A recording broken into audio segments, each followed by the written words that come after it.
Kapolres Banjar tanggapi keluhan masyarakat terkait kenakalan remaja. Bagaimana antisipasi dari Kapolres, dari Polres Kota Banjar untuk kenakalan remaja itu, Pak? Apakah pembinaan kah? Apakah gimana? Apakah razia? Apakah gimana? Sosialisasi dan lain sebagainya, Pak? Soalnya kan dilihat dari masyarakat emang meresahkan, Pak. Kalau kita berbicara remaja, maka konteksnya adalah anak-anak yang masih belum dewasa, yang masih sekolah mungkin antara SMP, SMA. Kalau kenakalan remaja, maka anak-anak sekolah ini memang kita kedepankan untuk pembinaan. Salah satu cara untuk bisa mencegah remaja ini berbuat buruk itu harus dilakukan secara menyeluruh, mulai dari tingkat rumah sampai dengan tingkat pemerintah. Jadi kalau kami dari Polres, kami lebih fokus untuk mengamankan wilayah hukum Polres Banjar, Kota Banjar.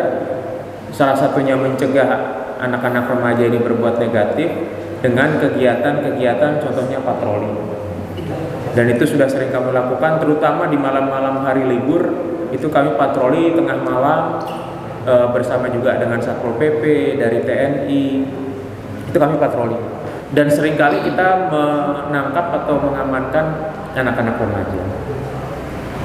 Kita bawa ke Polres, kemudian kita beri himbauan, kita minta untuk tidak mengulangi, dan kita besoknya kadang kita menghubungi orang tuanya atau di malam itu juga untuk dijemput. Nah, akan tetapi bahwa seperti saya sampaikan tadi, kami tidak bisa melakukan pencegahan itu sendiri. Karena apabila misalnya kami terus melakukan penindakan di luar, sedangkan di hulunya sendiri dari rumah atau dari lingkungan tidak membantu menyortir atau memfilter, maka ini seperti mengobati luka yang tidak kunjung sembuh. Jadi memang kalau ada suatu permasalahan, dilihat akar masalahnya seperti apa, kemudian pelan-pelan sama-sama kita carikan solusi dari setiap permasalahan-permasalahan. Kami sangat mengharapkan dari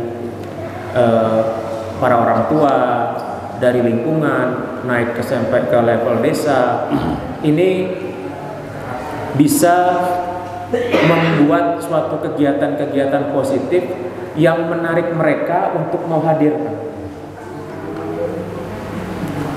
Karang Taruna sudah ada, alhamdulillah. Saya juga berterima kasih sudah banyak membantu melakukan pembinaan terhadap pemuda dan remaja. Nah, mungkin coba sama-sama kita perhatikan di lingkungan kita, apakah masih ada anak-anak sekolah yang di jam luar sekolah mungkin tidak terperhatikan oleh orang tuanya, bukan karena apa-apa, tapi mungkin orang tuanya juga sedang kerja. Ini jadi PR kita bersama. Kita terus menghimbau gitu. Kami dari Polres, karena itu merupakan tugas pokok kami tetap melakukan kegiatan patroli, pencegahan, penindakan gitu.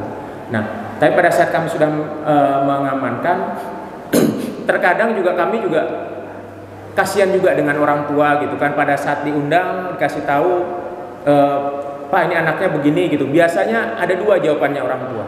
Yang pertama, aduh Pak, ampura di rumah teh bager gitu.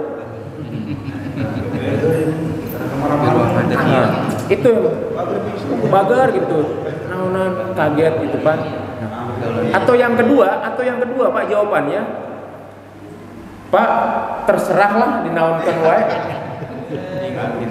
Sudah nggak sanggup saya. Nah, itu Pak. Makanya kami juga dalam posisi juga kumaha ya rek dinaunkan gitu kan nggak mungkin kita semua itu kita penjara gitu kan. Ya kami paham lah, mas kenakalan remaja kita semua pernah remaja, pernah muda, kita pasti juga pernah bandel. Tindakan yang kemudian dihukum dan sebagainya tidak selalu menyelesaikan masalah. Nah, makanya mereka punya masa depan yang panjang, mereka punya waktu untuk belajar lebih baik. Nah, kita yang mengarahkan gitu. Kalau saran saya, Pak, sama orang tuanya harus sepakati juga, anak yang misalnya nanti ketahuan bandel melakukan pelanggaran wajib ikut misalnya seperti pesantren kilat, tiap hari ngaji ba'da maghrib sampai isya. Kalau dia seminggu lulus, ya berarti nanti terserah mau melanjutkan atau tidak. Kalau misalnya enggak, ditambahin lagi. Nah, cuma orang tua harus juga membantu mengingatkan dan mohon maaf agak sedikit keras untuk kebaikan si anak gitu. Biar dia nanti mikir, karena anak sekarang lebih baik kalau cuma dimarahin, bahkan masuk kantor polisi aja Pak, bukannya takut malah seneng foto-foto orang masuk kantor polisi ya. Bingung oke orang Pak. Tapi coba disuruh ikut ngaji, lebih takut mereka Pak. Ngaji seminggu tiap maghrib sampai isya, nggak pulang, harus di masjid ditungguin. Pasti mereka mikir kalau mau nakal lagi, mau bandel lagi, daripada disuruh ke masjid. Kalau cuma kantor polisi mah dipakai foto-foto sama mereka Pak, bangga gitu. Nah jadi ini multidimensi Kang, jadi nggak bisa hanya satu pihak saja. Ini semua harus kita saling bekerja sama untuk bisa mendapatkan hasil dari pembinaan remaja ini lebih efektif. Mungkin tidak bisa sampaikan, turun Kang.